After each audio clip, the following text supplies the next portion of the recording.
오늘은 말라기 1장 1절부터 5절까지 말씀을 본문으로 읽었고요. 설교의 제목은 아무것도 달라지는 것이 없어 지칠 때라는 제목으로 말씀을 나눌 겁니다. 제목만 같이 해볼까요? 시작. 아무것도 달라지는 것이 없어 지칠 때. 다시 한번요. 시작. 아무것도 달라지는 것이 없어 지칠 때. 좋습니다. 말라기서가 구약의 마지막 책입니다. 이제 요거 지나고 나면 마태복음이 되는데요. 소위 말하는 소선지서, 12개의 소선지서 중에 제일 말라기가 마지막이고요.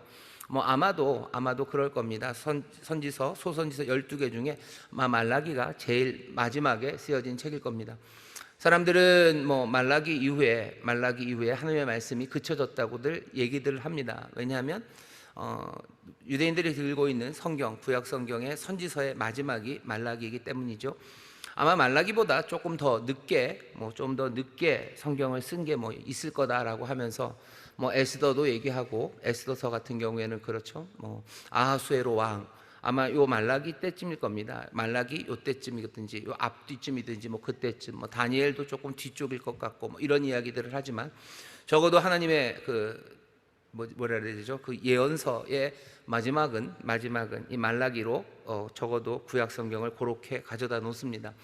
우리가 소선지서의 마지막 말라기 말씀을 이제 읽기 시작할 겁니다. 학개, 스가랴, 말라기. 이스라엘이 유다가 바벨론에 잡혀갔다가 다시 돌아와서 그 성전을 지으면서 살아갔던 그 사람들에게 주셨던 하나님의 말씀이기 때문에 우리에게 특별히 더 가깝게 생각할 수 있었던 그 학개 스가랴예요. 그리고 이제는 말라기 말씀입니다.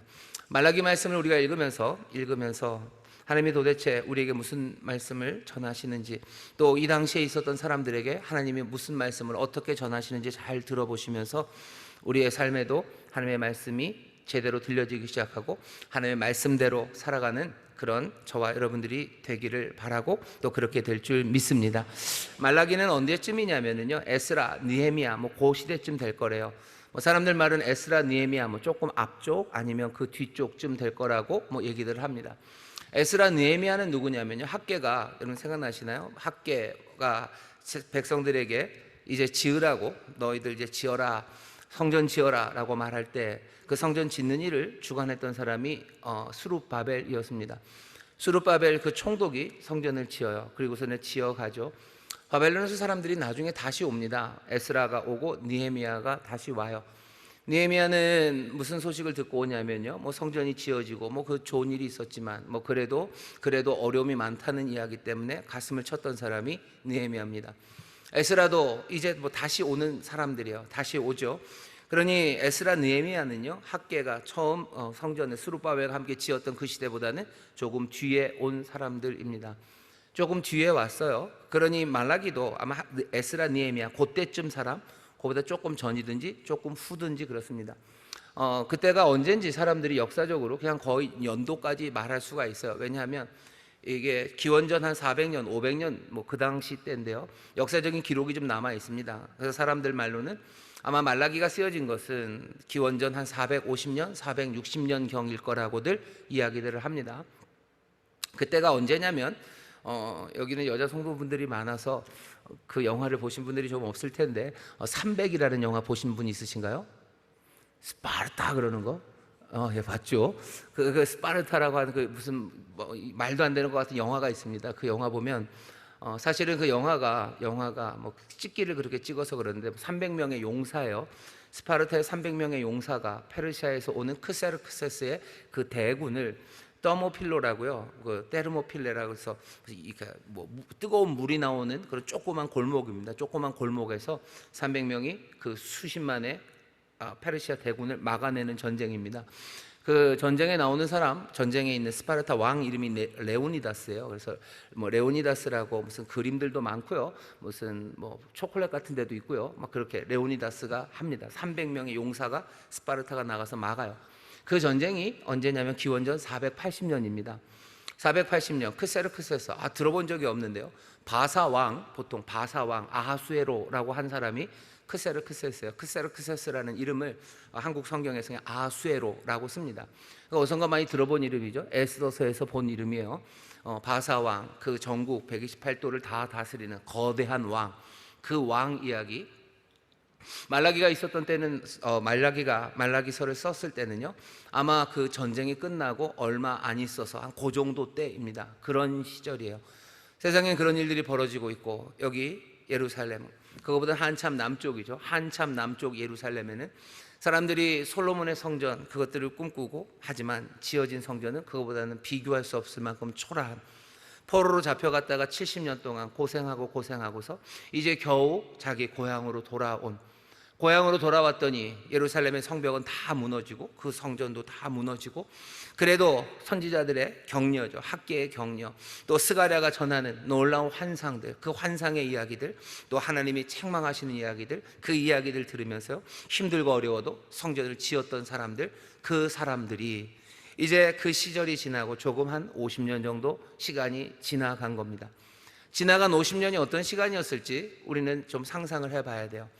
그 성전을 지어놓고 그리고서는 시간이 한 50년쯤 지나갔습니다. 지나가는 동안에 이 사람들 마음에 담아있던 건 학개를 통해서 주어졌던 그 예언의 말씀이요. 가장 유명한 학개의 말씀이 뭡니까? 이전의 영광이 이전보다 더 크리라요. 이 작은 성전, 하지만 이 작은 성전의 영광이 이전의 솔로몬의 영광보다 훨씬 더 클 거라는 그 이야기를 들었었어요. 그러니 자기들이 가진 것 없고 자기들이 삶이 힘들어도 그냥 산으로 올라가서 나무에다가 이 사람들이 그 성전을 지어 놓은 겁니다. 볼품없고 초라하죠. 옛 성전을 기억하는 사람들에게 있어서 이건 별것도 아니에요. 아니, 옛 성전을 기억하는 사람들에게만 별것이 아닌 게 아니라, 이 사람들이 어디서 온 사람들입니까? 바벨론에서 온 사람들이요. 바벨론의 그 거대한 성읍과 거기 바벨론에 있었던 어마어마한 신전들을 이 사람들은 다 보았던 사람들이요.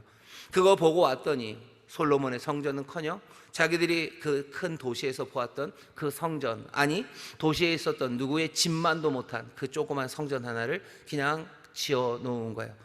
그래도 하나님의 말씀에, 또 하나님이 주시는 환상에, 스가랴의 환상이 8개나 되지 않았습니까? 여러분, 스가랴의 환상 8개가 얼마나 멋지고 아름답습니까? 생각을 해보세요. 하나님의 말들이 막 달리고요. 말들이 달리고, 성곽이 없는 성읍을 만든다고 하시고, 또 그 귀한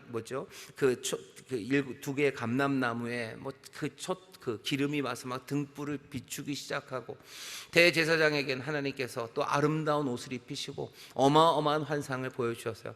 그 환상을 보이시고 이스라엘에서 이제 죄를 다 제하시겠다고, 에바에 담긴 악들 그건 저 바벨론 신할 땅에다 뿌리겠다고 하시면서, 여기 이제 예루살렘에는 하나님의 광명한 빛, 영광은 가득할 거고, 여기에는 악한 자가 없을 거예요. 여기는 악한 자 없을 거고, 여기는 죄악된 자 없을 거고, 하나님의 거룩한 사람들만 가득할 거고, 예언의 말씀이 주어지는 거죠. 세상 모든 이방의 사람들이 서로 소매를 끌으면서 저기 하나님의 영광이 있다고, 저기 하나님이 복 주신 하나님 저기 있다고 손을 잡고 이 예루살렘으로 올라올 거라고 얘기를 들었어요. 그 환상의 이야기들, 그 예언의 이야기를 들었습니다. 그러니 이 사람들 어떻게 해요? 성실하게 할 수 있는 한 고군분투하며 그 성전을 지어내고, 그리고는 살아가기 시작하는 거죠. 살아가기 시작하는데 시간이 몇 년이 지나요? 한 50년쯤이 지나갑니다. 매일매일의 삶에 하나님께서 약속을 하셨던 걸 기억하는 거죠.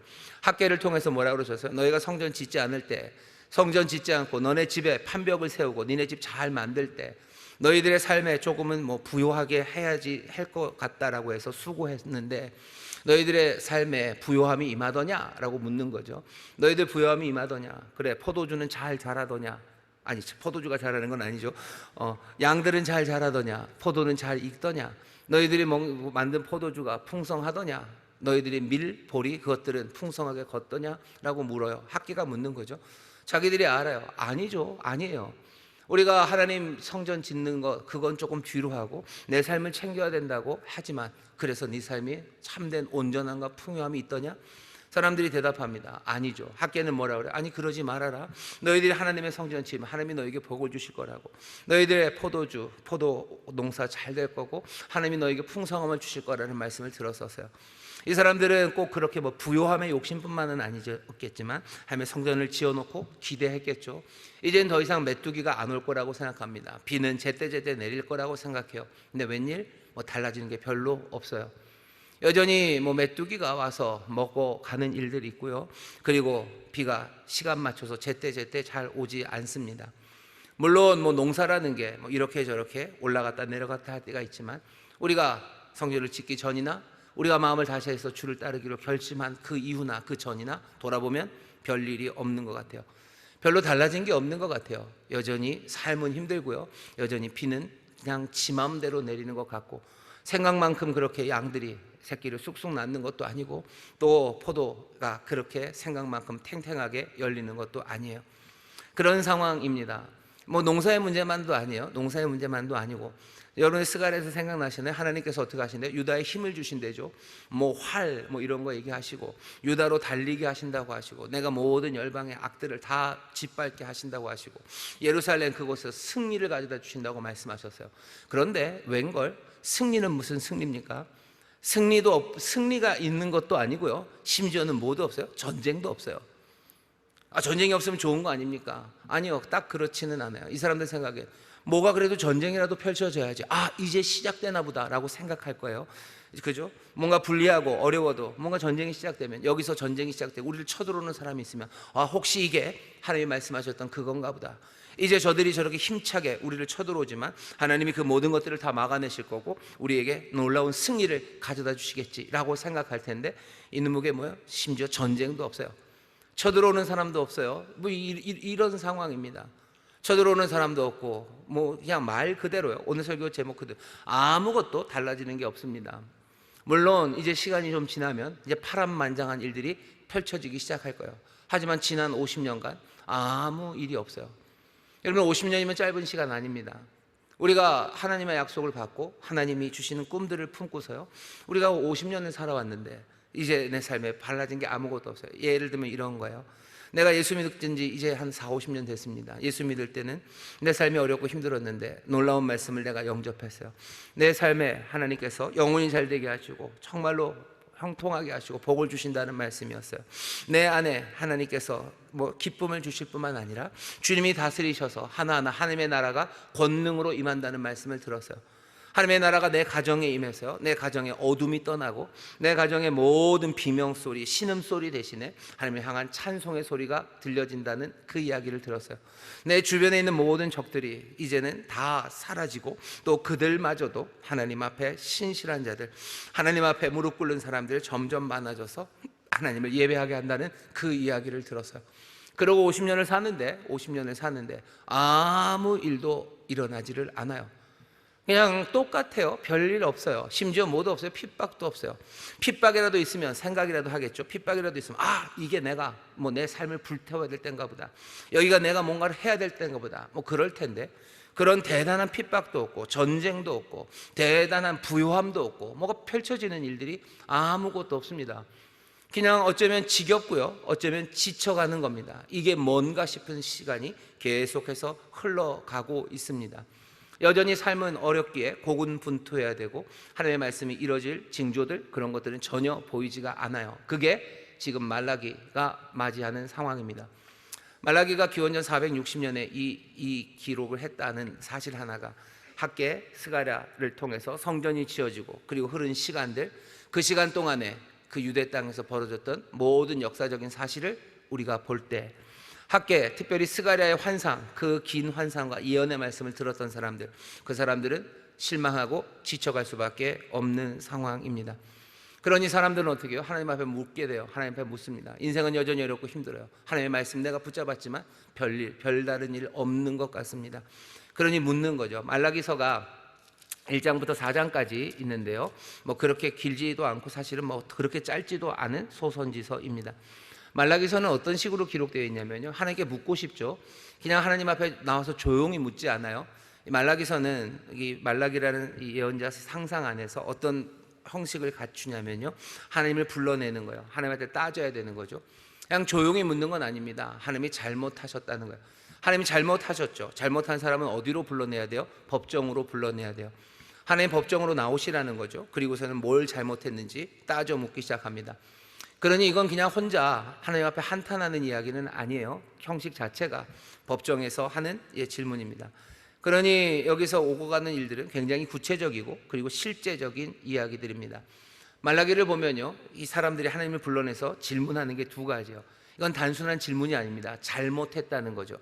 첫 번째 잘못이 뭐냐면요, 1장 2절입니다. 뭐라고 얘기하냐면 너희는 이르기를 주께서 어떻게 우리를 사랑하셨나이까? 라고 묻는 거예요. 주께서 어떻게 우리를 사랑하셨나이까? 이 얘기는 뭐냐면 우리를 사랑하지 않으셨다는 거죠. 왜 우리를 사랑하지 않습니까? 라고 묻는 겁니다. 여러분들 근데 그 질문이 좀 이상해요. 그죠? 뭐 이런 질문이 있어요. 법정에서 이런 거 물을 수 있습니까? 법정에 불러다가 놓고 왜 나를 사랑하지 않았냐고. 그게 따져 물을 일이요? 그게 잘못입니까? 사랑하고 싶으면 하는 거고 아니면 아닌 거지. 왜 나를 사랑하지 않았냐고. 왜 우리를 사랑하지 않냐고 물을 수 있습니까? 물을 수 있습니다. 언제 그러냐면요. 언제 그러냐면 이 하나님과 이 백성들이 언약의 관계 안에 들어있을 때 물을 수 있어요. 왜? 언약하셨기 때문이요. 내가 너희를 사랑하겠다고 언약하셨기 때문이요. 그러니 물을 수 있죠. 왜 날 사랑하지 않냐고 묻는 거예요. 여러분들 길거리 가는데 어떤 남자가 여러분들 들어와서 여기 여자분들 많으니까 왜 나를 사랑하지 않냐고. 그러면 뭐 황당한 거죠. 그렇죠? 근데 여러분들 남편이 여러분들에게 여보 왜 날 사랑하지 않아? 그건 물을 수 있는 질문인가? 예, 물을 수 있는 질문입니다. 속으로 그걸 어떻게 물어봐 그러는데 물을 수 있는 질문입니다. 이스라엘이 지금 하나님한테 묻는 거예요. 왜 우리를 사랑하지 않냐고. 어떻게 이렇게 물을 수 있어요? 언약을 맺었기 때문이에요. 이 언약이 없다면 물을 수 없습니다. 세상 천지를 만드신 이는 사람을 사랑해야 됩니까? 아니요, 그런 것 없어요. 피조물 드는 하나님께 왜 나를 사랑하지 않냐고 물을 수 있습니까? 아니요, 물을 권리 없고요. 아무것도 아닙니다. 그냥 만들어 놨으면 그 다음에 관계는 알아서 맺어지면 돼요. 근데 하나님께서 우리와의 관계를 맺으실 때 어떻게 맺으셨어요? 굉장히 이해하기 어려울 정도로 은혜로우시고 자비하시고 긍휼하신 관계를 맺으셨어요. 창조주가 세상을 만드시고 한 인생들과 한 민족을 부르신 다음에 그냥 그렇게 약속하셔도 돼요. 니들은 나한테 그냥 꿇어라 뭐 이래도 돼요. 그죠? 꿇고 그냥 내 뜻대로 그냥 해라 하고 끝내셔도 돼요. 근데 하나님은 내 말을 들어라, 내 안에 내 말을 듣고 나를 따라오고 이 말씀대로 살아라 하실 때 그냥 뭐 꿇어라 이것들이 어디서 이런 태도 아니셨어요. 여호와 하나님은 어떤 하나님이셔? 하나님이 모세를 통해서 보이시죠. 스스로 있는 바로 그분은 은혜로우신 분이요, 자비하신 분이요, 긍휼하신 분이요. 우리를 향해서 긍휼과 자비를 그 언약을 맺으시 노하기를 더디하시는 거예요. 그 하나님이 이 백성들과 그 언약을 맺으셨어요. 은혜로우신 언약이요, 자비하신 언약이요, 뭐 상상할 수 없도록 복된 언약을 맺으셨어요. 창조주가 우리를 사랑하신다고 했답니다. 우리를 위해서 아파하시겠대요. 우리를 위해서 노심초사하시겠다는 그 약속을 맺으셨어요. 왜 그런 약속을 하셨을까? 우리가 그냥 상상하는 건 하나님은 은혜가 너무 많으셨나 보다, 하나님의 자비가 너무 많으셨나 보다. 우리 하나님의 자비와 은혜를 뭘로 합니까? 이 언약을 보면서 알아요. 사람들과 사람들 사이에 맺는 약속을 보면 그 사람의 성품이 좀 나옵니다. 아주 치사하고 야비한 사람들이 있어요. 그 사람들이 맺는 약속을 보면요, 그 약속에 치사, 야비가 써 있습니다. 하지만 정말로 마음이 풍요하고 마음이 온유하고 자비한 사람이 맺는 약속 안에는요, 그 자비와 온유함이 다 들어가 있어요. 이스라엘이 따져 묻습니다. 뭐라고 물어요? 왜 우리를 사랑하지 않냐고. 우리를 사랑하는 증거를 대보시라고 따져 물어요. 말도 안 되는 이야기는 아닙니다. 적어도 이스라엘은 자기들이 그 언약 안에 있다는 건 확인하고 있어요. 이 언약이 다 꽝이었나 보다. 사실은 그리로 점점 가는 과정이죠. 언약을 맺긴 맺었는데 아무것도 이루어지지 않는 것 같아요. 그러니 따져 묻는 겁니다. 우리를 사랑하시기는 하시는 거냐고. 그 다음에 다시 또 하나를 더 물어요. 하나를 더 묻는 건 몇 절에 나오냐면 2장 17절에 나옵니다. 말라기 2장 17절에서 이 사람들이 이렇게 묻습니다. 너희가 말로 여호와를 괴롭게 하고도 이르기를, 또 묻는 거예요. 우리가 어떻게 여호와를 괴로우시게 하였냐 하는도다. 그리고는 너희가 말하기를 모든 행악하는 자는 여호와의 눈에 선이 보이며 그에게 기쁨이 된다 하며, 또 말하기를 공의의 하나님이 어디 계시냐 함이니라. 이스라엘이 묻는 겁니다. 공의의 하나님은 어디 계시냐고 묻는 거야. 하나님 공의의 하나님인데 하나님이 공의를 베푸십니까? 라고 묻는 거죠. 왜냐하면 여기 있는 것처럼 악을 행하는 자는 여호와의 눈에 선이 보이고, 악을 행하는 사람들은 잘 되고 있고요, 그리고 또 선을 행하는 사람들은 망하고 있어요. 하나님 뭐 하시냐는 거죠. 하나님이 하나님이 그렇게 하면 안 됩니까?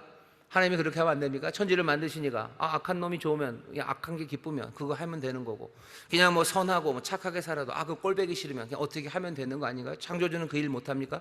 그 일 할 수 있죠. 그 일 할 수 있습니다. 심지어 사람들도 그래요. 어떻게 그렇게 나쁜 남자를 좋아합니까? 그건 여자 마음이죠. 나쁜 남자들 좋아하는 사람들이 있어요. 예, 있습니다. 남자도 그래요. 남자도 그냥 뭐 순하고 뭐 그런 여자를 좋아하시는 분도 있지만 톡톡 튀고 막 반말하고 막 그러는 사람들도 좋아하는 사람도 있어요. 사람이 그렇게 하면 되는 거죠. 하나님은 그걸 왜 못합니까? 하나님이 악을 행하는 사람, 그 사람 선히 여기고 그 사람 기뻐한다고 그래서 무슨 문제가 됩니까? 문제 안 돼요. 하지만 문제가 되는 경우는 하나예요. 따져 물을 수 있는 건 딱 하나입니다. 뭐요? 하나님이 약속하셨기 때문이요. 하나님이 공의를 행하겠다고 약속하셨기 때문이요. 악한 자들에 대해서 내가 그 악을 제할 거고, 정말로 의를 행하는 이들, 의를 행하고 하나님의 공의를 찾는 그 사람들에게는 내가 생명을 풍성하게 하겠다고 하나님이 약속하셨어요. 그러니 창조주는 제멋대로의 창조주가 아닌 건 분명합니다. 창조주는 마음대로 하실 수 있는 권리가 있어요. 하지만 그 마음이라는 걸 우리에게 그 약속에서 보여주시는 거죠. 그 마음대로 하실 수 있는 그분의 마음은 의로우셔요. 그분은 공의로우시고요, 그분은 자비로우신 분이셔요. 그 언약을 보여주시며 언약을 맺으셨어요. 그런데 세상에서 벌어지는 일들은 그 의에 합당하지 않는 것 같은 거죠. 그러니 묻는 겁니다. 약속은 어디 갔냐고 묻는 거예요. 약속은 어디 갔습니까? 라고 물어요. 그러니 여기 이스라엘이 묻는 모든 그 질문의 밑바탕에는 그 언약, 그 약속이라는 게 있습니다. 우리는 하나님의 약속 안에 삽니다. 여러분, 하나님의 약속 안에 산다는 게 뭔지 좀 다시 생각하셔야 돼요. 그냥 내가 약속을 받았다는 데서 끝나는 거 아니에요. 창조주, 전능하신 만군의 여호와, 그분과 우리는 언약을 맺었는데 그 언약의 신실하신 하나님, 자기 자신을 드러내시는 그 놀랍으신 그 언약의 신실하신 하나님이 우리와 맺는 그 관계가 우리가 이 땅에서, 아니 우리가 살아가는 동안에 우리의 삶의 그 장이 되는 거예요. 우리는 그 언약 안에 삽니다. 우리는 그 약속 안에 살아요. 그냥 창조주가 만든 우리가 먼지들로서 아무 관계 없는, 그냥 그 정해진 땅 없이요, 그냥 확 허무한 몽땅 다 열려버린, 우리는 그 세상을 살아가는 건 아니에요. 우리는 완벽하게 열려진 세상을 사는 거 아닙니다. 우리는 어디 살아요? 그 언약 안에 살아요. 하나님에 대해서 이 생각 저 생각 아무 생각이나 할 수 있는 것 아니에요. 왜? 하나님이 그 언약으로 자기가 어떤 분인지를 알려주셨기 때문이요. 하나님이 그러시다는 건 인생도 아무렇게나 살 수 있는 게 아닙니다. 우리는 어디 안에서 살아요? 그 언약 안에서 살아가는 사람들이에요. 사람은 아무렇게나 살아도 된다고, 우리는 어차피 우리의 존재의 의미는 없어요. 우리는 그냥 다자인이에요. 우리는 그냥 던져진 사람이고, 우리는 어디서 왔는지 어디로 가는지 모르는 사람이에요. 어디서 와서 어디로 가는지 모른다는 건 우리 앞에 모든 것이 다 열려 있다고 사람들이 뭐 그렇게 낭만적으로 얘기합니다. 하지만 그런 삶은 의미 없는 삶이에요. 우리 하나님의 약속 안에 삽니다. 우리 하나님의 언약 안에 삽니다. 하나님께서 우리의 삶의 장을, 우리가 살아갈 그 삶의 장소들을 정해 주셨어요. 그 정해 주신 그곳은 복되입니다. 그곳은 은혜가 가득합니다. 여러분, 언약 안에 사는 분임을 기억하시기를 주의 이름으로 축원합니다. 그러니 하나님 앞에 따져 묻는 거예요. 그러니 왜 내 삶을 이렇게 두시냐고 묻는 거예요. 우리가 아무 언약이 없으면 우리가 뭐라고 그럽니까? 이것도 마찬가지예요. 여러분, 길 가다가 어떤 아저씨한테 가서 왜 날 안 도와주시냐고 여러분 그렇게 물어보실 수 있어요? 그건 안 돼요. 하지만 내 남편에게 가서 물어볼 수 있어요. 왜 날 안 도와주냐고, 왜 날 안 도와주냐고 물어볼 수 있는 거죠. 왜? 언약이 있기 때문이요. 우리가 사람들은 하나님 신한테 와서 구한대요. 그거 거짓말이에요. 아니 신이 뭔데? 죄송합니다. 하나님한테 하는 말은 아니고, 신이 도대체 뭐라고? 또 네가 뭐라고? 하늘에 세상에 있는 신에 대해서 신들이 어떻게 해야 된다고 왜 그렇게 얘기합니까? 하나님 앞에 나와서 간구하고 때로는 내 마음의 모든 불만과 아픔을 쏟아낼 수 있는 것, 이 언약 안에 있기 때문이에요. 그것 아니면 의미 없습니다. 반대로 언약의 안에 있는 하나님은요, 언약의 신실하신 그분은 우리의 기도를 듣기를 원하셔. 우리의 기도를 듣기를 원하시고 우리에게 하셨던 그 모든 약속의 말씀처럼 신실함으로 우리의 하나님이 되시기를 원하시는 분이에요. 신실함으로 우리의 아버지가 되기를 원하시는 분이십니다. 여러분들, 이 하나님과 언약 안에 있는 그 백성임을 여러분들 기억하시기를 주의 이름으로 축원합니다. 주의 이름으로 축원합니다. 언제 언약의 백성이 되었습니까? 우리가 예수 그리스도를 믿음으로 그렇게 되었어요. 언약을 맺는 방식이요, 내가 예수 그리스도를 믿음으로, 내가 그리스도를 영접함으로, 내가 그 흘리신 놀라우신 보혈과 거기서 보이신 그 은혜와 긍휼에 대해서 내가 내 삶을 내어놓고 그것들을 영접할 때 나는 그 언약 안에 들어가는 겁니다. 모든 언약들은, 구약에 있는 꽤나 많은 언약들은요, 피로 맺어진 언약이에요. 보통 그런 얘기들 많이 하죠. 구약 시대 보면은 왕이 있습니다. 그리고 조그만 왕들이 있어요. 조그만 왕들이 그 왕과 언약을 맺어요. 같은 말입니다. 그 베리트라고 같은 말인데요. 언약을 맺을 때 어떻게 하냐면요, 보통 짐승을 갈라놔요. 짐승을 다 갈라놓습니다. 그리고 피가 철철 흘리죠. 그리고는 보통 그 작은 왕들이 그 사이를 지나가요. 너와 나가 맺은 언약, 이 언약은 반드시 지켜져야 돼요. 이거 지켜지지 않으면 내가 너를 찢어버리겠다는 거죠. 그러니 죽음의 언약이에요. 언약을 맺는 자리에 그러니 피가 흐릅니다. 이건 생명과 같아요. 생명의 약속이고 언약입니다. 누구라도 깨뜨릴 수 없는 언약이에요. 언약의 피가 흐릅니다. 십자가에서 흐른 건 사랑이에요. 사랑의 언약입니다. 뭐죠? 찢으시겠다고 하시더니 정말로 찢어내신 거예요. 그리고는 우리를 향해서 다시 한번 그 언약으로 들어오게 하시는 겁니다.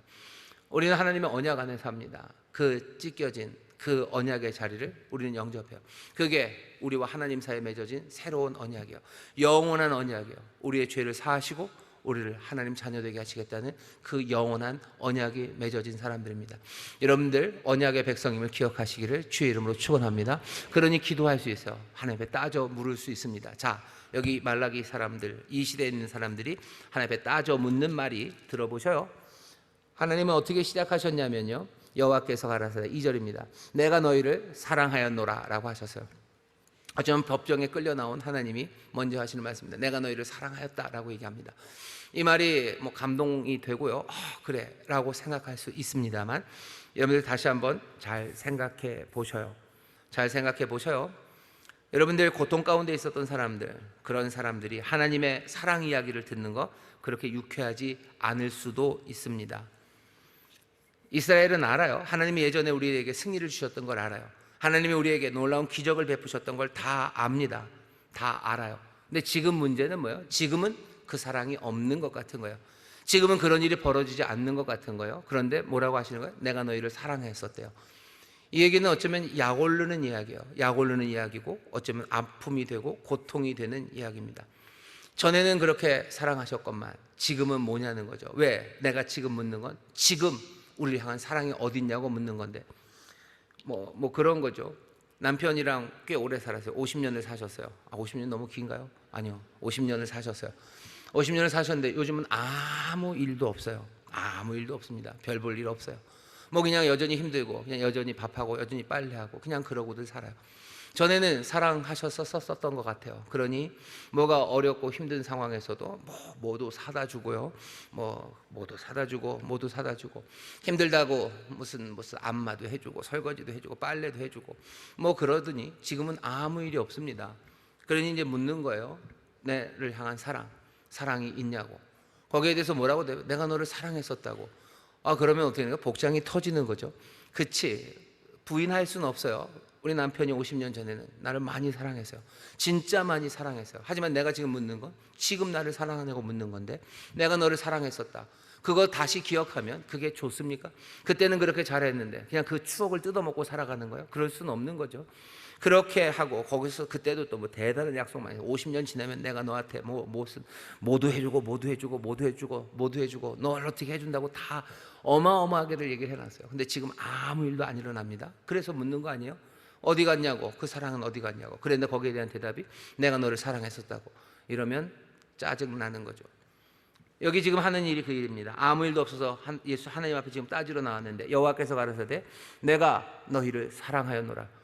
얘기는 뭐예요? 그런 말을 하는 남편은 뭡니까? 내가 전에도 너를 사랑했고 내가 지금도 너를 사랑한다고 지금 대답을 하는 거예요. 그런데 이스라엘은 그 말을 받아들이기가 너무 어려워요. 어려울 뿐만 아니라 고통스럽습니다. 왜냐하면 그것을 기억하는 것이, 예전의 사랑을 기억하는 것이, 예전에 하셨던 놀라운 일을 기억하는 것이 꼭 우리의 마음에 소망을 주는 것만은 아닙니다. 여러분 잘 생각을 해보세요. 남편이 그렇게 잘했어요. 근데 지금 아무것도 안 합니다. 그 옛날을 생각하면 마음이 뿌듯해지고 흐뭇해지고 뭐 미소가 싹 지어집니까? 아니에요. 그냥 괴로운 거죠. 더 마음 아픈 거죠. 고통스럽죠. 누군가 현재의 고난, 그것을 깊이 경험하게 되었을 때 그 과거의 은혜, 그것을 기억하는 것, 그것으로는 다 위로가 되지 않습니다. 그게 지금 여기 있는 이 사람들의 상황입니다. 이 사람들의 상황이에요. 이 사람들의 상황입니다. 뭐 대단한 일 아무것도 없다. 아까 그랬죠. 전쟁마저도 없어요. 뭐 쳐들어오면 뭐라도 해볼 텐데. 뭐 페르시아랑 그리고 그 그리스의 전쟁이 있습니다. 그 전쟁은 저 위쪽에서 일어나고 있어요. 이 남쪽 여기 그냥 고요합니다. 페르시아의 저 변방에 그냥 작은 마을에 아무 일 없이 별일 없이 지나가고 있습니다.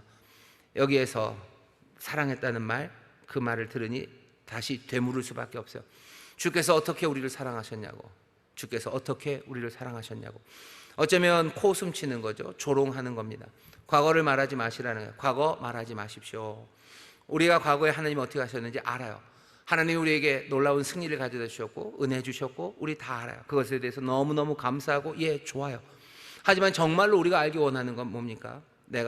우리가 지금 현재 우리를 향해서 사랑하신다고 하시는데 사랑하셔서 도대체 뭘 하고 계신지 그게 궁금한 거지. 뭐 과거에 안 했다는 거 아닙니다. 우리를 사랑하신다고 하시는데 지금 그 일들이 뭐가 있냐고, 그러니 묻는 거죠. 우리를 사랑하시는 거냐고 묻는 겁니다. 믿음이라는 건 기다리는 게 맞아요. 기다리는 겁니다. 하나님이 뭔가를 행하실 때까지 기다립니다. 믿음은 기다리죠. 기다리는 동안 죽치고 앉아서 기다리고 하늘만 보고 손가락만 빨고 기다리는 게 믿음은 아니에요. 믿음은 분명히 기다리는 겁니다. 하지만 히브리서에도 보면 믿음은 기다리지만 주저앉아 있잖아요. 뒤로 물러나지 않아요. 믿음은 계속해서 앞으로 나가는 게 믿음입니다. 어디로 가는지 다 몰라요. 잘 몰라요. 하지만 하나님이 새 땅을 약속하셨기 때문에 어떻게 해요? 계속해서 그것을 향해서 어떻게 해요? 걸어가는 게 믿음입니다. 그게 믿음이죠. 믿음은 가만히 있는 것은 아니에요. 또 믿음이라는 게 그렇죠. 구원하신다는 약속이 주어졌어요. 구원이라는 건 죄에 관해서도 구원이에요. 여러 가지 삶의 문제에서도 구원입니다. 구원이 말하는 바는요, 해방이에요. 해방이 말하는 바는 자유입니다. 구원은 항상 누구에게 주어지는 거냐면요, 노예 같은 사람들에게 주어지는 거예요. 하나님이 우리를 그냥 살리신다고 하지 않으셨어요? 죽은 자를 살려내는 거, 그런 것도 구원입니다. 왜? 죽음이라는 그 노예 상황에서, 죽음이 붙잡은 그 노예 상태, 종에서 우리를 벗어나게 하기 때문이에요. 하나님 우리를 구원하신다고 하시죠. 구원하신다고 하셔요. 그러니 우리가 그것을 믿습니다. 그것을 믿으니 어떻게 살아요? 노예, 종으로 살아가는 것에서 벗어나도록 우리는 계속해서 준비하며 살아가는 거예요.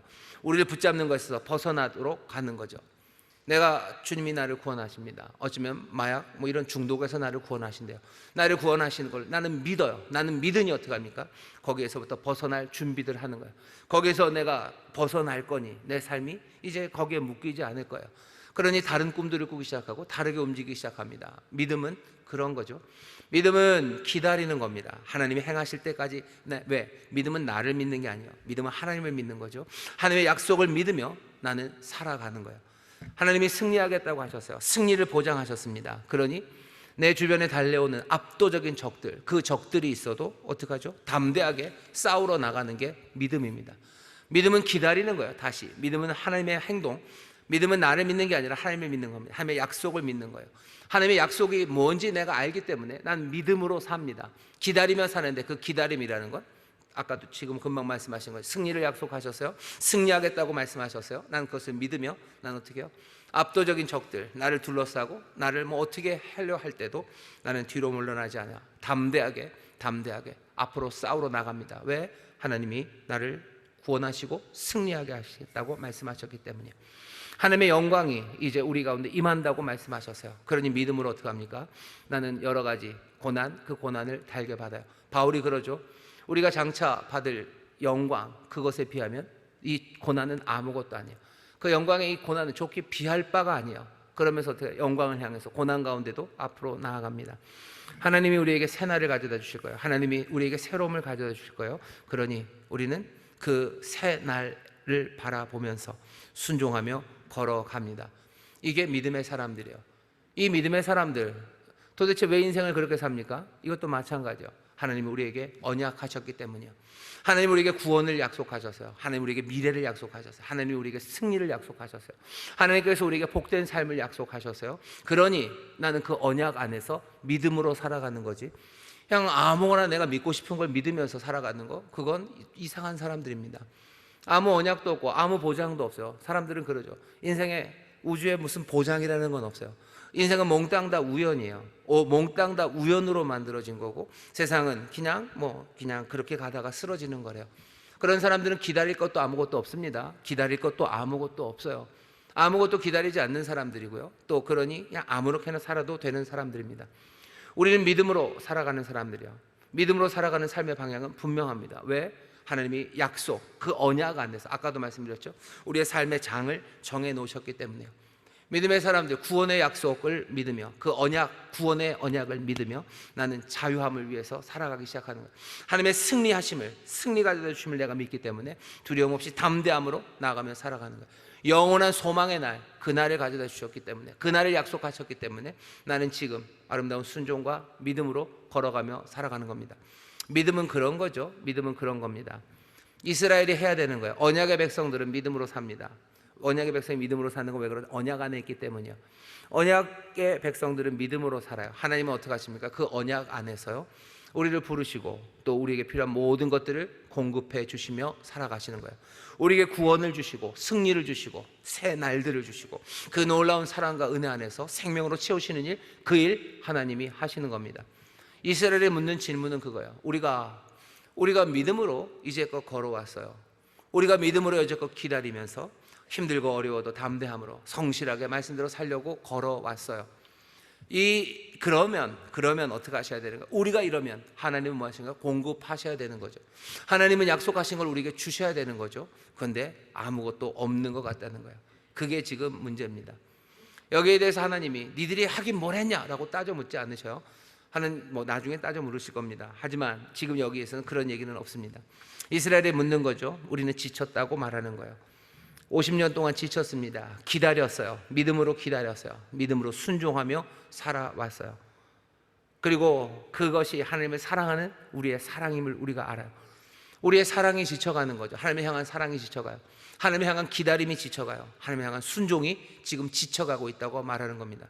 왜? 아무것도 이루어진 것, 아무것도 달라지는 것이 없기 때문이에요. 이 상황입니다. 박해도 없고 위협하는 민족도 없고 눈에 띄게 달라지는 아무것도 없어요. 뭐 하며 삽니까? 그냥 일상에서 살아가는 거예요. 일상에서 하나님의 계명, 그 계명 그냥 순종하며 살아가요. 또 성전이 제대로 운영되고 뭐 하기 위해서 우리가 하나님 앞에 드려야 되는 11조, 그 11조 내면서 살아가요. 신앙의 이야기를 들으며 살아가요. 그리고 기도하며 그렇게 살아갑니다. 그냥 일상적인 거 그거 다예요. 이것 말고는 이 사람들이 직면해야 되는 것, 그건 아무것도 없어요. 지겨운 거죠. 하나님 말씀대로 살고 11조 하고 또 기도하고 그냥 신앙 이야기, 옛날 이야기들, 하나님 말씀들 그거 듣고 예언의 말씀들 다시 듣고 그냥 그러며 살아갑니다. 그런데 아무것도 이루어지지 않아요. 여기에 대해서 하나님이 대답하셔야 됩니다. 하나님이 유다의 삶에 뭘 하고 계십니까? 아무것도 안 하십니다. 아무것도 안 하고 계셔요. 그러니 이스라엘 사람들은 생각하는 거죠. 정말로 하나님이 우리를 사랑하시고 하나님 우리에게 약속 주셔서 우리가 살아가며 하나님의 경배하고 순종하며 사는 이 삶이 우스워지고 있다는 거죠. 이건 정말 우스운 일이 되고 웃음거리가 되고 있어요. 하나님은 우리가 하나님을 잘 섬기면 하나님께서 놀라운 일을 행하셔서 하나님의 영광을 드러낸다고 하셨는데 하나님의 영광은커녕 우스운 사람들 되는 겁니다. 그냥 우리 얘기로 오면 그렇게 되는 거예요. 그냥 열심히들 신앙생활 합니다. 11조도 하고 하나님 앞에 기도도 하고 말씀대로 살려고 이렇게 저렇게 애들을 써요. 남들처럼 그렇게 나쁜 짓도 하지 않으려고 애쓰고요. 하나님 앞에 나와서 어떻게 하려고 합니다. 하지만 내 삶에 이루어지는 게 별게 없어요. 별것도 없어요. 하나님이 좀 미리 알려주셔서 3년 전에만 알려주셨으면 내가 삼성 주식을 샀었을 텐데 그런 어마어마한 일도 없어요. 아니 그것 아니면 뭔가 망하는 주식 사게 하셔서 나를 확 깨뜨리시면 내가 그것 때문에 뭔가 어떻게 할 텐데 아니 그런 것도 별로 없어요. 사실 그냥 그만하게 삽니다. 그만하게 삽니다. 아무것도 이루어지는 일 없고 아무 일 없고 별일 없어요. 그렇게 살아가니 옆에 있는 사람들이 그러는 거죠. 네 인생에 파란만장함도 없고 하나님이 약속하셨던 무슨 그런 대단한 거에 대한 징조도 보이지 않아요. 넌 도대체 뭐냐? 라고 묻는 거예요. 거기에 대해서 대답해야 되는데 하나님의 영광? 그런 거 잘 보이지 않습니다. 그러니 사람들이 비웃는 거죠. 우스갯소리, 웃음거리가 되는 거예요. 웃음거리. 아이고 고생한다 그러는 거예요. 고생한다. 하나님의 백성이라더니 무슨 소리냐. 하나님이 너희를 사랑한다더니 모르겠다야. 고생 많다. 그냥 이렇게 하는 거예요. 어쩌면 부끄러움이죠. 수치죠. 하나님의 이름이 내려앉는 거고 또 하나님의 영광을 바라봤던 내 삶도 점점점 지쳐가는 겁니다. 그게 여기 이 말라기의 상황입니다. 꽤나 많은 하나님의 사람들이 비슷한 문제에 닥쳐 있어요. 말라기에서 지금 하나님이 대답하시는 대답을 잘 들어보셔요. 그때 하나님께서 뭔가 다른 이야기를 하지 않으십니다. 네 마음을 봐라. 하나님이 내가 너에게 평안을 주지 않았냐. 하나님이 그렇게 대답하지 않으셔요. 마음의 평안 말고 왜? 다른 약속들이 있기 때문이요. 너 하나님 앞에서 예배할 때 뭐 마음이 찌릿찌릿하지 않더냐? 찬송할 때 그래도 기쁘지 않더냐? 아, 예, 기뻐요. 하지만 약속은 어디 갔냐는 거예요. 약속은 어디 갔습니까? 하나님 예루살렘을 높이신다는 약속이요, 세상을 바꿔내신다는 약속이요, 악한 것들을 제하시고 하나님의 뜻을 이 땅에 이루신다는 그 약속이에요. 그 약속 어디 갔냐는 거죠. 예, 이스라엘은 지금 먹고는 삽니다. 어쩌면 뭐 전쟁이 없다는 게 좋은 것일 수도 있어요. 편안하게 살죠. 하지만 이스라엘에게 주셨던 하나님의 약속은 그거 아니에요. 여러분들 잘 생각해요. 여러분들은 어떠셔요? 우리는 어떻습니까? 우리는 그냥 마음의 평안. 아, 그래도 뭐 예수 믿으니까 마음 평안하고, 뭐 남들 안 미워하니까 그래도 그냥 내 속도 편하고, 나는 그 은혜를 누리며 산다. 아, 뭐 나쁘지 않아요. 하지만 우리가 받은 하나님의 약속은, 우리에게 주신 주님의 약속은 그거는 아니에요. 뭐라고 하셨냐면요, 뭐 세상 모든 민족으로 제자를 삼는 일을 우리를 보내시더니 하나님의 나라가 우리 가운데 임한다고 하셨어요. 권능으로 임한다고 하셨어요. 뭐 하나하나 새로움으로 바꾸시고 부활의 생명으로 이 땅을 채우신다고 하셨어요. 근데 그런 일들 안 일어나는 거죠. 대한민국의 하나님의 뜻이 무엇인지 우리가 뭔지 압니다. 하나님의 나라가 이 땅에 임하는 거예요. 모든 불의가 제해지는 거예요. 거짓이 사라지는 거예요. 하나님의 의만 가득한 거예요. 아니, 그런 일은 안 일어나요. 그냥 나는 속은 편한지만 이루어지지 않는 일들, 그 일들을 봅니다. 왜 이렇습니까? 왜 아무 일도 일어나지 않습니까? 이 마음이에요. 여기 말라기에 있는 이 사람들은요, 어쩌면 우리보다 하나님의 말씀에 대해서 더 신실하게 액면으로 믿는 사람들 같아요. 우리는 스가랴의 환상을 보면서 그냥 우리는 그것을 뭘로 축소합니까? 하나님의 놀라우신 승리, 뭐 이런 것들을 그냥 소위 말하는 정신 승리로 다 대체해 버리는 거죠. 악이 제하여져 버리고 나중으로 다 밀어놔요. 저 끝에 뭐죠? 언제일지 모를 그 세상 끝에 이루어질 거고, 우리의 삶에서는 그냥 이 모든 것들은 내 평안이고 그냥 우리가 알아서 잘 살면 되는 거, 그렇게 우리는 들으려고 했는데 여기 있는 이 말라기의 사람들은 그렇지 않습니다. 액면 그대로 듣습니다. 정말로 하나님께서 적들을 물리칠 거라고 생각하셨던 거예요. 왜 근데 안 물리치시는 거죠? 그 물리치는 과정에 우리 힘들어도 괜찮아요. 이 사람들 태도는 그런 거예요. 여기 지금 말라기 세상에는요, 전쟁 없습니다. 그럼 잘 됐구나. 아니요, 이 사람들 잘 됐구나 하고 생각하지 않아요. 하나님의 약속이 이루어지기를 바라는 거예요. 우리가 희생되고 우리가 아픔이 오고 사방으로 적들이 우리를 둘러싸도 그 일들 보고 싶다는 거죠. 그래서라도 그래야 하나님의 나라가 오는 거라면 얼마든지 그거 할 수 있는 사람들이요. 그런데 문제는 아무 일도 일어나지 않는다는 거죠. 박해조차도 없다는 거예요. 무슨 세상을 뒤집어내는 전쟁의 소용돌이 그거라도 있었으면 좋겠다. 그것도 없다는 거예요. 심지어 그 전쟁은 저 위에서, 저 지중해에서 벌어지고 있지, 여기 지금 이 예루살렘, 이 무기또 골짜기에서는 별일이 없어요. 그것 때문에 힘들어하는 사람입니다. 어쩌면 말라기의 말씀이 우리에게 정확하게 팍 와서 닿지 않는 것, 어쩌면 딱 그 자리예요. 이 사람들은 정말로 세상이 바뀌기를, 정말로 하나님의 역사가 이루어지기를 기다리고 있는 사람이에요. 하지만 우리는 그 기대를 애시당초 애저녁에 접었기 때문에요, 이렇게 나와서 기도하지도 않아요. 하나님이 우리를 사랑하시는 거 왜 안 보여주십니까?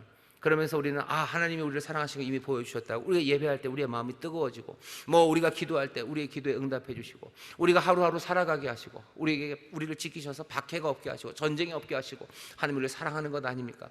말라기 이 사람들에게 그 대답되지 않습니다. 이 사람들이 지금 말씀을 읽고 11조하고 그러면서 살아가고 있어요. 물론 그것이 온전하지 못하지만 이 사람들이 보고 싶은 건 하나님의 역사입니다. 하나님이 정말로 역사하시는 걸 보고 싶어요. 하나님께서 우리를 구원하시고 우리 주변에 있는 모든 악들을 정리하는 거, 그거 보고 싶어 하는 거예요. 그 묻는 질문입니다.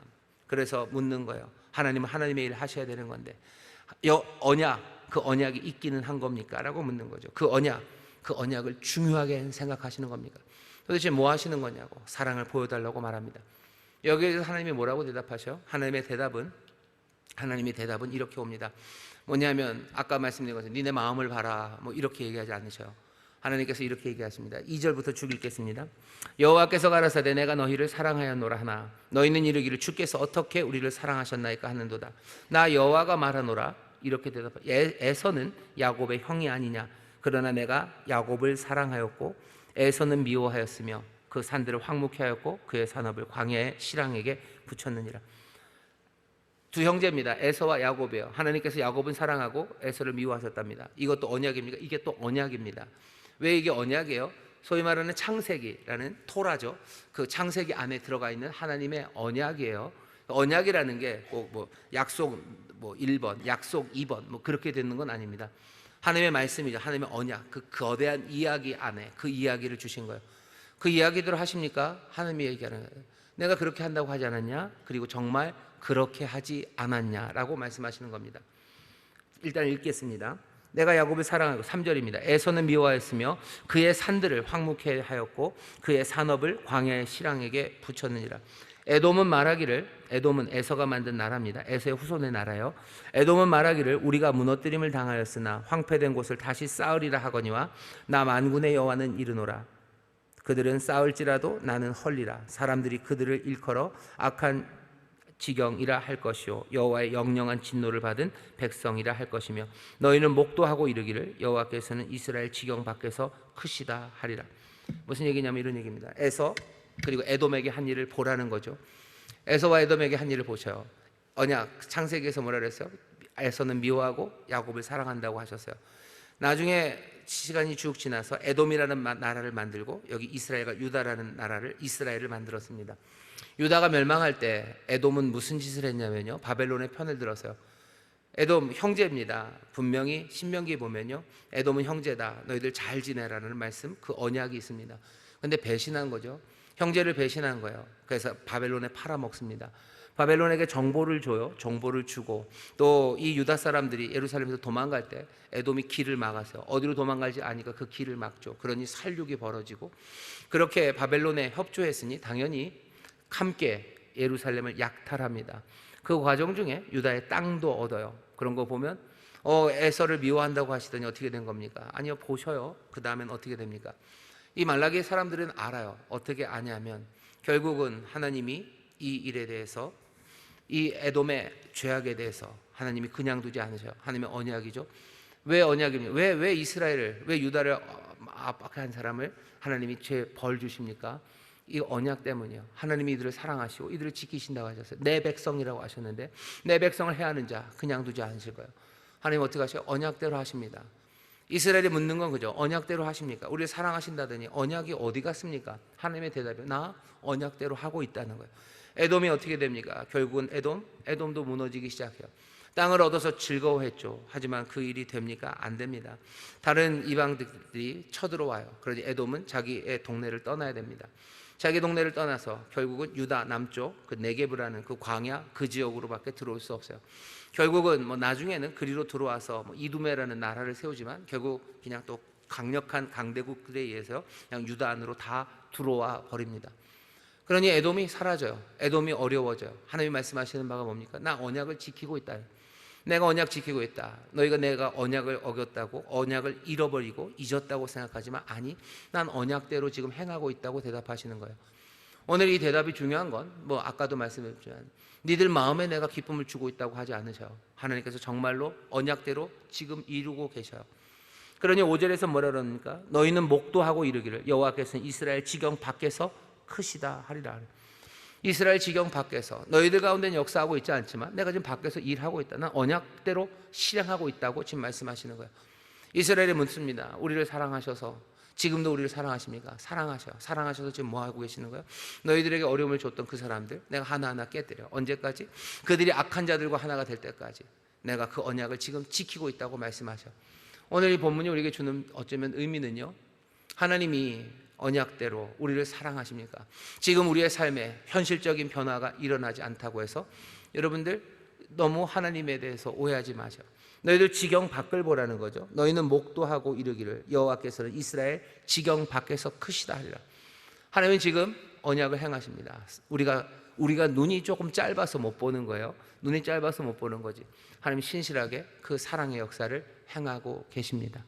여러분들 이 언약, 하나님의 나라가 이루어지고 있어요. 사람들은 그러죠. 한국교회가 부흥이 안 돼서 하나님이 언약을 이루셨냐고. 아니요, 하나님 여전히 세상을 구원하시는 그 일을 행하고 계셔. 지금은 뭐 어디 꽤나 많은 아프리카에서, 꽤나 많은 남미에서 이곳저곳에 행하고 계셔. 아이고 우리가 했으면 좋겠는데, 여기 했으면 좋겠는데. 여러분들 기다리십시오. 믿음은 기다리는 거라 해서 기다리고 지치지 마셔. 지금 이 사람들은 지친 거예요. 기진맥진한 거죠. 왜 우리는 기다리고 언약 가운데 기다리고 있는데 하나님은 일 안 하십니까? 하나님의 대답은 뭐예요? 하고 있다요. 그러니 뭐예요? 너희도 해라는 거죠. 너희도 믿음으로 살아라. 너희도 믿음으로 살아라. 너희도 믿음으로 싸워야 될 싸움들 싸우고, 너희들도 믿음으로 믿음으로 담대하게 그 자유함을 위해서 너희를 붙잡고 있는 것에서 튀어나오고, 너희들 해야 될 그 믿음의 삶 해라. 나 지금 하고 있다라고 말씀하시는 거예요. 우리가 하나님이 우리에게 행하시는 일, 아무 일도 없는 것 같고 아무것도 달라지는 게 없어서 지쳐가지만, 하나님 우리에게 주시는 말씀, 지치지 말라는 거죠. 왜? 내가 신실하게 그 언약 가운데 행하고 있다. 그러니 너희도 그 언약 안에서 믿음으로 살아가라고 말씀하십니다. 아무 일도 일어나지 않는 것 같아도 여러분 시야를 넓게 보셔. 하나님은 하나님의 사람들을 복을 안 주신다고 막 우겨요. 하지만 내 지경에서는 지금 아니어도 저 먼 곳에서는 하나님께서 지금 수많은 사람들을 살려내고 계셔. 왜 우리를 여기 악을 안 제하십니까? 하나님께서는 지금도 우리의 지경 밖에서 하는 여호와의 큰 일이 있어요. 하나님께서 어떻게 하셔요? 지금도 악을 제하고 계시고요, 선한 사람들을 보호하고 계셔. 하나님 역사하십니다. 역사하고 계셔. 우리가 그 하나님의 말씀을 다시 한번 들으셔. 왜 내 삶엔 이루어지지 않습니까? 그 이야기는 하나님의 언약, 그 언약을 안 지키십니까? 라는 우리의 질문이에요. 하나님의 대답은 내가 언약을 지킨다요. 사실은 그 언약이 없다면 우리 하나님의 그 물을 자격도 없고요, 물을 필요도 없고요, 그런 사람들이요. 우리가 하나님 앞에 뭔가를 물을 때는 그 약속 안에 있는 겁니다. 그리고 하나님은 그 약속을 지금도 신실하게 지키고 계셔. 두 번째, 여러분들 말라기에 있는 이 이스라엘 사람들 다시 한번 보셨으면 좋겠어요. 이 사람들은 정말로 하나님의 약속이 이 땅에서 이루어지기를 믿는 사람들이에요. 이 땅에서 이루어질 거라고 그냥 당연히 그렇게 생각하는 사람들이에요. 그냥 예언의 말씀들이 이 땅에서 이루어지는 게 아니라 아예 이 땅이 사라진 저 훗날, 천국에서, 아니면 하늘에서, 상상 가운데서 그렇게 생각하지 않아요? 예수님도 그렇게 가르쳐 주셨어요. 아버지의 뜻이 하늘에서 이루어진 것처럼 이 땅에서도 이루어지기를 기도하라고 하셔요. 하나님의 약속이 이 땅에서 이루어지기를 여러분들 정말로 기도하십니까? 하나님의 의가 온 세상의 심판의 날, 그날 이루어질 거라고 생각하십니까? 아니면 이 땅에서 이루어지기를 원하십니까? 이 땅에서 이루어진다고 하셔서요, 바로 내 눈이 펼쳐지는 바로 이 땅은 아니어도요, 하나님 지금 어느 땅에선가 분명히 그 일을 행하고 계심을 우리는 보면서, 내가 지금 신실하게 주가 공급하시고 주가 그 일을 하시니 나는 내가 믿음으로 해야 될 그 일을 하는 사람들, 그 사람들 되셔야 합니다. 그리고 언젠가는 소망하는 거죠. 끝까지 기다리는 거죠. 내가 서 있는 바로 이 땅에도 하나님의 나라가 임하기를, 이 땅에 하나님의 의가, 그래서 모든 거짓과 불의가 사라지고 어둠이 떠나갈 것, 그 날을 끝까지 소망하고 놓치지 마시기를 주의 이름으로 축원합니다. 주의 이름으로 축원합니다. 이 땅에 이루어질 거예요. 그러니 그 날을 기대하십시오. 하나님 역사하십니까? 예, 역사하십니다. 여기 아니어도 저 지경 밖에서 역사하셔요. 세 번째, 하나님이 이 말씀을 하시면서 뭐라고 하시냐면요, 여호와께서 1절입니다. 말라기로 이스라엘에게 말씀하신 경고라, 이렇게 되어 있습니다. 여기 말라기의 말씀이 경고처럼 들리는 말씀이 분명히 있어요. 하지만 여기 있는 이건 아까도 말씀드린 것처럼 주고받는 논쟁이에요. 근데 이걸 왜 경고라고 합니까? 경고는 보통은 심판, 무슨 악한 나라에 대한 심판을 할 때 이 말씀을 많이 쓰셔요. 근데 경고라고 하시는데, 여기 마사라는 이야기는요, 경고라는 뜻도 되지만 부담, 짐이라는 뜻도 돼요. 이 얘기를 이게 짐이라고 이야기를 하면, 왜냐하면 이 경고라는 말이 조금 이 말라기 전체에는 잘 안 맞기 때문이에요. 그러면 이 단어가 갖고 있는 다른 뜻을 생각하면요, 이렇게 되는 거죠. 여호와께서 말라기로 이스라엘에게 말씀하신 부담이에요. 하나님의 짐입니다. 하나님의 짐이 뭐냐면, 하나님의 부담이 뭐냐면 그런 거죠. 하나님이 이 땅에서 하나님의 사람들, 하나님의 백성들, 그 사람들과 살아가는 그 가운데 하나님이 우리를 사랑하셨기 때문이요, 내 짐이다, 내가 너를 사랑하였노라. 그러니까 1절의 끝이랑 2절의 앞을 붙여보면 이렇게 되는 겁니다. 하나님 뭐라고 얘기하시는, 내가 너희를 사랑한다, 이것이 내가 너에게 하는 짐이래요.